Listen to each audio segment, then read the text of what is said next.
Hello everyone and welcome back to Valentine's week. My name is Kalika and today I thought it would be a good idea to bring my husband DK on, a decision I will most likely later regret, but say hello. Hello. Today we're doing Married Folk, what's the most underrated part of marriage? DK hasn't read any of these, so I thought we would take it in turns. Here we go. For me, I suffer from anxiety and depression. I don't even need to say anything to my wife. She just knows if I'm not feeling good and will sit and cuddle with me, which 99.9% of the time changes my mood.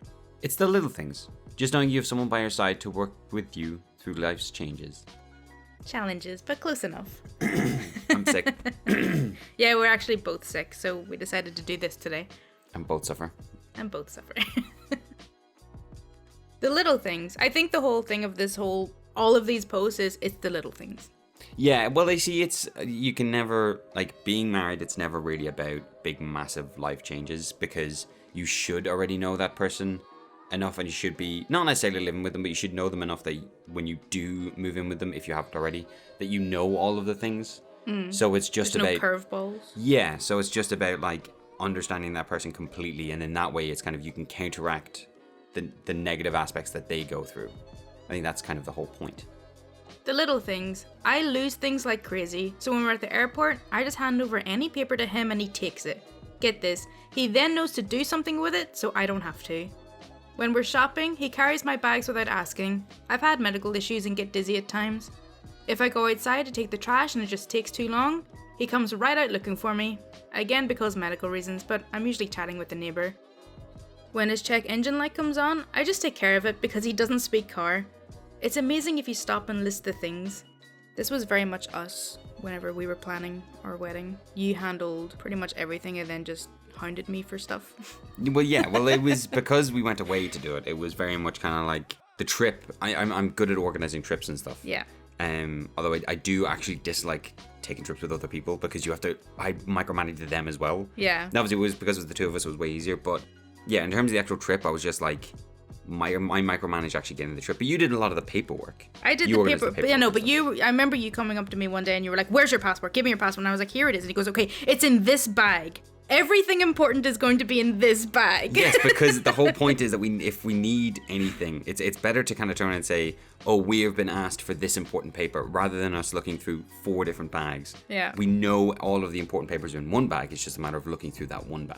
Yeah, it makes sense. It was just, I was like, I'm way more chill about it. I was like, it'll be fine. Yeah, but to be fair, you organized the actual wedding itself, which is different. Well, no, we had a wedding planner who organized our wedding for us. I just sort of made the decisions and was in contact with her. Yeah, but a lot of times it was like, "Oh, what do you think of this?" And I'm like, it's your day, sweetie. It's your day. Do what you want. I'm too busy organizing my own bloody trip. I've read the first line and I already know it's very much us. So when you both get sick at the same time, you get to watch several days worth of horrible movies together while sharing one tub of vapor rub. Bonus, since you're both already sick, you don't have to worry about not sharing germs. But please don't cough on me. My husband and I got the flu together shortly after we started dating. I remember being at work when it hit me, making it to the store to grab some orange juice and just a few snacks, and arriving at his place to find him feeling just as crappy. We spent the weekend together, alternating between fevers and chills and naps and movies. And I wouldn't call it fun, but it was nice to find out that we were compatible. And yesterday was 5 years married.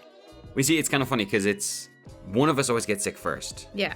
And then it's very much, we always make the joke of being like, get away from me because you're sick. Yeah. The other person will get sick anyway, but it always tends to be like, let's say if I get sick first, I'm at the end of my sickness when you get sick. Or you're at the end of your sickness when I get sick. So it's always like, I would have to look after you and then you have to look after me. We don't have like this a full block of sickness that's in sync. Well, you only started getting sick today, and I've been sick for a couple days. Which probably means you're going to be fine tomorrow. So I'll be on lemsip duty, basically. Yeah. Yeah. Fine. I think it's having someone you share a history with. For example, you spend, about 18 years with your parents, right? As long as you've had a healthy relationship with them, you feel like they're people who will always be there for you, because they always have been. If you totally mess up and lose your house, your parents might let you back home, right? You know, in the end, they would be there for you. Marriage is the same kind of trust or feeling developed over time. I've been married for over 11 years, together about 16 years, and we're 35. Sometimes I look at him and think, he was 19 when we started dating. We've been through our entire adulthood together. He knows my worst moments and my best moments. He was there through the birth of our children and the struggles of me staying home with them. He's been there for my different jobs, going back to college, getting a career. He's been there through money struggles and increased income, and he's been there for romantic getaways and traveling to see extended family with kids. He's been there for holidays, for creative meals, cooking disasters, and reheated leftovers. It's almost like we've created this book, this wonderful story together, and we can refer back to that book anytime we want together. I can't do that with anyone else. Sometimes it's scary to think about the future, when one has to go first. No wonder long-term married couples have an increased risk of death for a year after their partner dies. You don't just have this other person around, you have this whole relationship, this whole story, this whole book. And when the other person is gone, no one else is there to really share it with. Sure, there are snippets of other people know, and others can be empathetic or supportive, but I can't imagine losing that relationship. It would be the worst thing. Anyway, sometimes I think about that, our history, and how grateful I am to have someone share my life with. God damn it, last 2 words, can't even do that. That's a crazy one, because it's so true. I mean, obviously, like we've known each other for a long time. But we've been married for 6 months. Yeah, when we see it's I know, but it is kind of funny because it depends on when you meet and when you get married. I mean, there's people that get married at say 35 or later. You know, it does kind of depend, but in this scenario, like can you imagine knowing the same person, being with the same person through pretty much your entire life? You've only, like, they are the only other major person in your life other than your immediate family. No, but it would create such a strong bond, and it would mean that at the end of the day, whenever one person or the other passes away, then it's like mental. But we always make that joke, like, yeah, we make that joke of like, we argue on who has to go first. We have basically a pact that you have to go first. Oh no, sorry, that I have to go first because I wouldn't be able to live without you. Yeah, but it works both ways.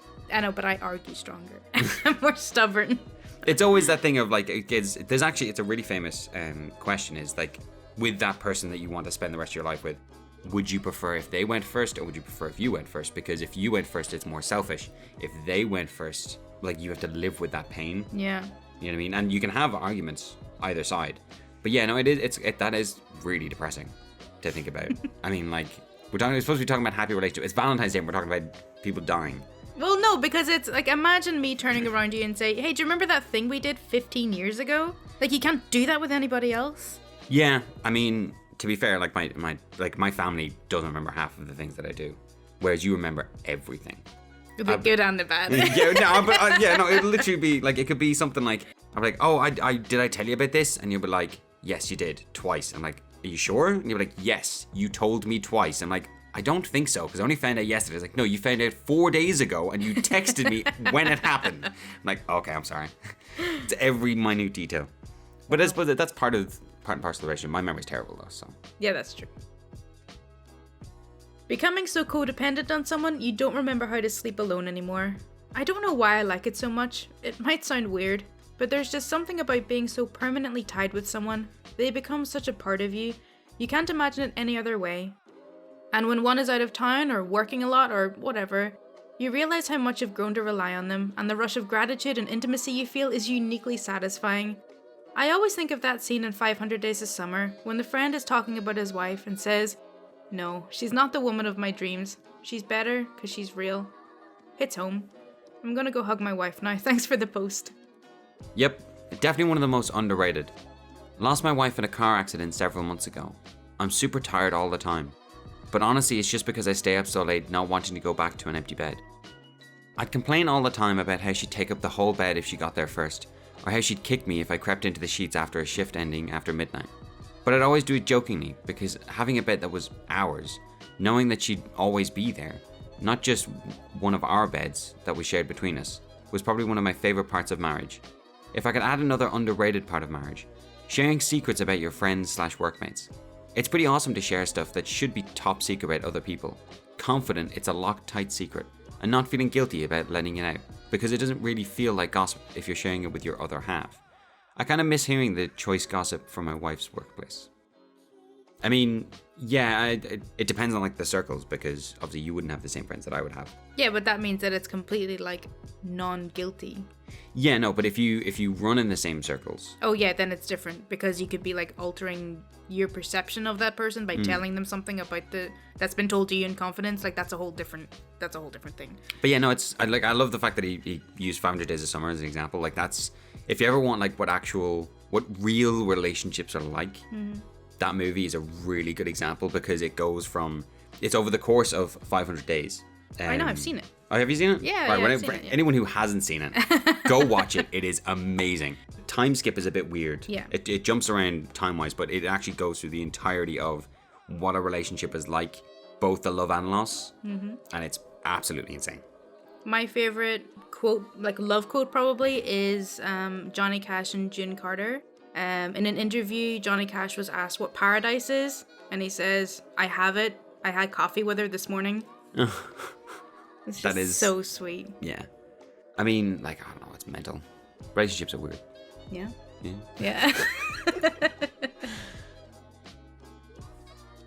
Okay, so that's not all for r/AskReddit. We actually have a part 2, so please do check it out. We really hope you did enjoy part 1, and as always, if you do want to see more content like this, then please do subscribe. Kalica's Twitter, Discord, and Patreon links are in the description, and any support is appreciated. Thank you so much for watching. Bye! How was that? That was freaky.